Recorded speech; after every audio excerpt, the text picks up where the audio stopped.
అందరికీ నమస్కారం. నా పేరు Archana. Welcome to ER stories. ఈరోజు కథ ప్రేమ మధురిమ. రాత్రి జరిగిన దానికి దక్ష్ సార్ చాలా కోపంగా ఉన్నారు. ఆయనని మీరు ఎలా కూల్ చేస్తారో నాకు తెలీదు. ఈరోజు షూట్ ఉంది. ఎలాగైనా మీరే ఒప్పించాలి. అదేంటి సార్ మమ్మల్ని ఇలా ఇరికించారు? ఈ సిచ్యువేషన్లో మా మాట అస్సలు వినడు. మీరే మాట్లాడుకోండి సార్. మమ్మల్ని ఇన్వాల్వ్ చేయకండి. అదేంటి అలా మాట్లాడతారు? కొన్ని కోట్లు పెట్టి మూవీ తీస్తున్నాం. ఆ మాత్రం రెస్పాన్సిబిలిటీ లేకపోతే ఎలా? మరి మీరెందుకు సార్ తనతో మాట్లాడడానికి భయపడుతున్నారు? ఏంటి డైరెక్టర్ గారు ఎందుకంతలా డిస్కస్ చేస్తున్నారు? మరేం చేయను కైరా. ఈరోజు వెదర్ బాగుంది, లొకేషన్ బాగుంది. ఇక్కడ ఒక షాట్ తీస్తే చాలా బాగుంటుంది అని నేను ప్లాన్ చేస్తే సార్ కనీసం మాట్లాడడానికి కూడా అవకాశం ఇవ్వట్లేదు. నైట్ జరిగిన దానికి వాట్? నైట్ ఏం జరిగింది? అదంతా మీకు తర్వాత చెబుతాను. ముందు ఇక్కడ ఓ షాట్ తీయాలి. డెఫినెట్గా తీద్దాం. దక్ష్ని నేను ఒప్పిస్తాగా. ఎందుకంత వర్రీ అవుతున్నారు? Kaira, thank you so much. అసలు టైంకి నువ్వు గుర్తు రాలేదు తెలుసా? అందుకే వీళ్ళని బ్రతిలాడుతున్నాను. డోంట్ వర్రీ డైరెక్టర్ గారు, నేను వెళ్ళి కూల్ చేస్తానుగా అని హస్కీగా చెప్పి పెన్సిల్ హిల్స్తో టక్ టక్ మంటూ శబ్దం చేస్తూ అలా వయ్యారంగా నడుచుకుంటూ మినీ స్కర్ట్లో అందాలని ఆరబోస్తూ లోపలికెళ్ళింది కైరా. తను చేసే సినిమాలో హీరోయిన్. డోర్ ఓపెన్ చేసి లోపలికెళ్ళి వాల్కి ఆనుకొని నడుముకి చెయ్యి పట్టుకొని అలాగే స్టేర్ చేస్తున్న ఆమె చూపులకి ఎదురుగా లో కట్ టాప్లో అతని చెస్ట్ తెల్లగా దృఢంగా కనిపిస్తుంటే కైపుగా చూస్తూ సైడ్ స్మైల్తో దగ్గరికెళ్ళింది. విస్కీ బాటిల్ పక్కన కాళ్ళు పెట్టి ఊపుతూ చైర్లో ఆరాంగా కూర్చొని రైట్ హ్యాండ్లో వైన్ సిప్ చేస్తూ లెఫ్ట్ హ్యాండ్లో సిగార్ రెండు వేళ్ల మధ్య ఉన్న అతన్ని చూసి దగ్గరికెళ్ళి అతని వేళ్ల మధ్య ఉన్న సిగార్ని ఆమె చేతిలోకి తీసుకొని నోట్లో పెట్టుకుంటూ పఫ్ వదులుతూ అతని ఒడిలో వాలి, what happen Daksh, why don't you come to the shoot అని అతని పెదాలకి వైన్ అంటి మెరుస్తుంటే నాలుగుతో లిక్ చేస్తూ అడుగుతోంది. క్షణం ఆలస్యం చేయకుండా ఆమె పెదాలని అందుకొని హార్డ్గా కిస్ చేస్తూ అతనికి కావలసినంతసేపు తీసుకొని ఆమెను వదిలి, tell them to cancel the shoot today, I'm not interested. Why Daksh, what happen to you అని అతని కళ్ళలోకి చూస్తూ అడుగుతుంటే మాట్లాడలేదు. ఆమెను దూరం నెట్టి అక్కడి నుండి బాల్కనీలోకి వెళ్ళి సముద్రం వ్యూ చూస్తున్నాడు. అతని వెనక నుండి వెళ్ళి హత్తుకుంది. విడిపించుకొని డోంట్ డిస్టర్బ్ మీ అని సీరియస్గా చెప్పాడు. ప్లీజ్ దక్ష్, నువ్వలా డల్గా ఉంటే నాకు నచ్చట్లేదు. ఏమైందో చెప్పు. ఇంత కాస్ట్లీ లగ్జీరియస్ షిప్లోకి అడుక్కునేదాన్ని వెయిటర్గా పెట్టాడు వాడు. నాకు చీప్ ఫకింగ్ ఫెలోస్ అంటే ఎంత చిరాకో నీకు తెలుసుగా. ఐ హేట్ బ్లడీ బెగ్గర్స్ అంటున్న అతని మాటలకి ఆశ్చర్యంగా చూస్తూ, ఏం మాట్లాడుతున్నావు నువ్వు? ఇంత పెద్ద కాస్ట్లీ షిప్లో అడుక్కునే వాళ్ళు ఎందుకుంటారు? చెత్త ఏరుకునేదాన్ని నాకు సర్వర్గా పంపించారు. దాన్ని చూసినప్పటి నుండి మై మూడ్ ఈజ్ డిస్టర్బ్డ్ అంటుంటే, కమాన్ దక్ష్, అంత చిన్నదానికి అంత ఫీల్ అవుతున్నావా? దానికంత ఇంపార్టెన్స్ ఇస్తున్నావా? యా కైరా, నేను అదే ఆలోచిస్తున్నాను. ఇంత చిన్నదానికి నేనెందుకు ఇంతలా డిస్టర్బ్ అయ్యాను అని. దాన్ని అస్సలు నేనెందుకు గుర్తు చేసుకోవాలి? అదే నేను అడుగుతున్నాను. దాన్ని నువ్వు ఎందుకు గుర్తు చేసుకుంటున్నావు? ఐ డోంట్ నో, బట్ అలా గుర్తొస్తోంది. చిరాకొస్తోంది. దాని ఫేస్ గుర్తొస్తూనే అసహ్యం వేస్తోంది. I find that girl disgusting అన్నాడు ఫేస్ చిట్లిస్తూ. అతని కళ్ళల్లో హేట్రెస్ ఎంతలా కనిపించింది అంటే దక్ష్ కళ్ళల్లో ఇంతకుముందు ఎన్నడూ చూడలేనంతగా. It's okay, leave it. నువ్విలా మాట్లాడుతుంటే తనకి ఇంపార్టెంట్ ఇస్తున్నావేమో అనిపిస్తోంది. దానికోసం నువ్వు షూట్ వదులుకోవడం ఏంటి? ఇక్కడే తెలియట్లేదా నువ్వు దానికి ఎంత ఇంపార్టెన్స్ ఇస్తున్నావో? అనగానే టక్కున తల తిప్పి కైరాని చూశాడు. ఆమె చెప్పే మాట కూడా నిజమే అనిపించింది. ఓ షట్, నువ్వు చెప్పేది కూడా నిజమే కదా? రియల్లీ నేను దానికి అంత ఇంపార్టెన్స్ ఇస్తున్నానా? నో అన్నాడు అరిచినట్లే. అతని ప్రవర్తనకి వియాడుగా చూసింది కైరా. నువ్వేంటి ఇలా బిహేవ్ చేస్తున్నావు? What's wrong with you? No అని చెప్పి అక్కడి నుండి వాష్రూమ్కి వెళ్ళిపోయాడు. ఇక కైరా సైడ్ స్మైల్తో అక్కడి నుండి బయటకెళ్ళిపోయింది. ఏమైంది కైరా, ఏమంటున్నాడు? మీరు సెట్కి రెడీ చేసుకోండి, దక్ష్ వస్తున్నాడు అని చెప్పగానే డైరెక్టర్ కళ్ళల్లో ఆనందం. Thank you Kaira, thank you so much అంటూ షూట్కి కావాల్సిన సెట్టింగ్ రెడీ చేస్తున్నారు. ఇక దక్ష్ చెప్పిన మాటల గురించి ఆలోచిస్తూ ఉంది కైరా.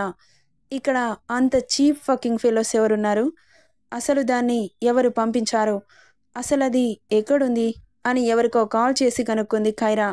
ఆ అమ్మాయి ఈ షిప్లోనే ఉంది మేడం అన్నారు అటువైపు వ్యక్తి. అది ఎవరితో గాని ఈ షిప్లో నుండి బయటకు తోసిపడేయండి. అసలు దాన్ని ఎవరు అపాయింట్ చేశారో అనింది కోపంగా. ఆమె మాటలకి అతను ఏదో చెప్పాడు. సమాధానం విన్న ఖైరా గుడ్లు పెద్దవి చేసి షాకింగ్గా చూస్తూ వాట్ అనింది అరిచినట్లే. ఎస్ మ్యామ్, తనని బయటకు పంపించడం కుదరదు అని చెప్పి కాల్ కట్ చేశాడు.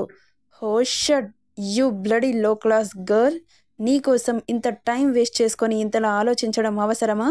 అసలు ఎవత్తివే నువ్వు? చెబుతా నీ సంగతి. అయినా ఇంత పెద్ద హీరోయిన్ని చీప్గా నేను దాన్ని కలవడం ఏంటి?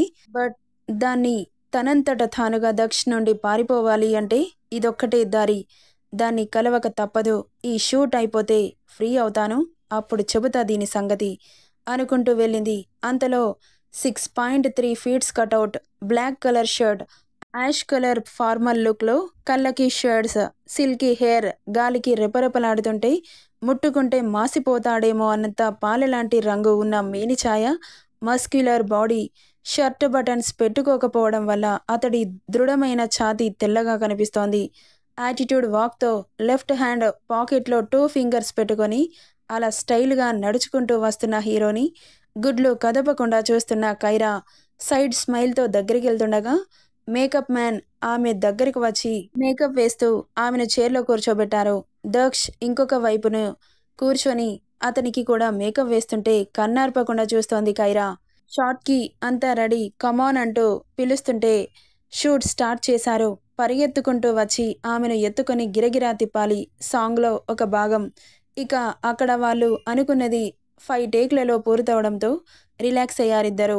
ఇక హీరోయిన్ని తీసుకొని క్యారవాన్లోకి వెళ్ళాడు రిలాక్స్ కానికి. అసలు నువ్వు ఎందుకు పుట్టావే? నీ వల్ల మేము ఎన్ని మాటలు పడాల్సి వస్తుందో తెలుసా? ఛీ, నీ మొహం చూడాలంటేనే అసహ్యం వేస్తోంది. ఒక్కసారి నీ మొహం అద్దంలో చూసుకున్నావా? యూ బ్లడీ బిచ్ అంటూ ఆమె జుట్టు పట్టి దూరంగా నెట్టగానే ఫోర్స్గా వెళ్ళి విండోకి తగిలింది. అంత బలంగా వెళ్ళి తగలడంతో ఒక్కసారిగా తలకి రక్తం చిమ్మింది. తలకి చెయ్యి పెట్టుకొని కళ్ళు తిరుగుతూ కింద పడుతుంటే ఆమె రెక్కపట్టి ముందుకు లాగి, ఏంటే నాటకాలు ఆడుతున్నావా? ఇంకోసారి ఈ రూమ్ దాటి బయటకు వచ్చావనుకో, నిన్ను ఇక్కడే సముద్ర గర్భంలో చేపలకి ఆహారంగా వేస్తా అంటూ అరుస్తుంటే అంతలో మోగింది మొబైల్. ఆమెను విసురుగా వదిలి కాల్ లిఫ్ట్ చేశాడతను. చెప్పండి మేడం అనగానే ఏదో చెప్పారు. ఓకే మేడం అంటూ కాల్ కట్ చేసి మొబైల్ని పాకెట్లో వేసుకొని, నీ సంగతి నేను కాదే మేడం చెబుతుంది పద అంటూ ఆమెను లాక్కెళ్తుంటే, మీకు దండం పెడతాను, నన్ను వదిలేయండి అని హిందీలో వేడుకుంటోంది. అయినా గాని కనికరం చూపించకుండా అక్కడి నుండి తీసుకెళ్లి ఆమెను ఫోర్సుగా విసిరికొట్టాడు. అంత ఫోర్సుగా విసరగానే ఎదురుగా ఉన్న సినిమా హీరోయిన్ ఖైరా కాలికి తగిలింది. ఆమె తల తగిలిన చోట మళ్ళీ తగలగానే అమ్మ అంటూ అరిచింది ఆ అమ్మాయి. ఆమె అరుపుకి కళ్ళు చిట్లించి చూసింది ఖైరా. హే, నువ్వేనా ఈ షిప్లో సర్వర్గా పనిచేస్తోంది? నిన్ను చూస్తుంటే తిండి కూడా తినాలనిపించదు, అలా ఉంది నీ అవతారం. అసలు ఇంత చండాలంగా ఎందుకు పుట్టావే?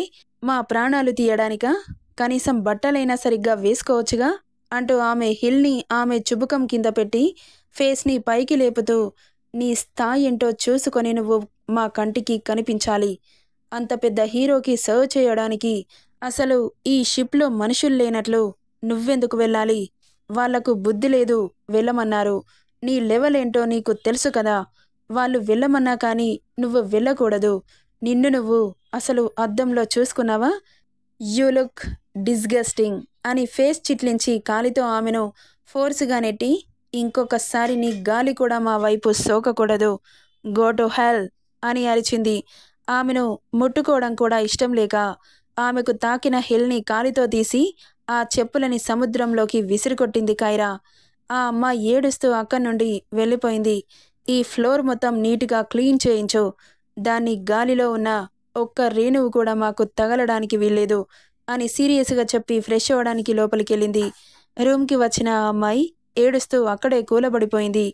ఎంతలా ఏడ్చింది అంటే బ్రతుకు మీద విరక్తి వస్తుంటే అక్కడే సముద్రంలో దూకి చచ్చిపోవాలి అన్నంత విరక్తి పుట్టింది ఆమెకు బ్రతుకు మీద. అంతలో మోగింది మొబైల్.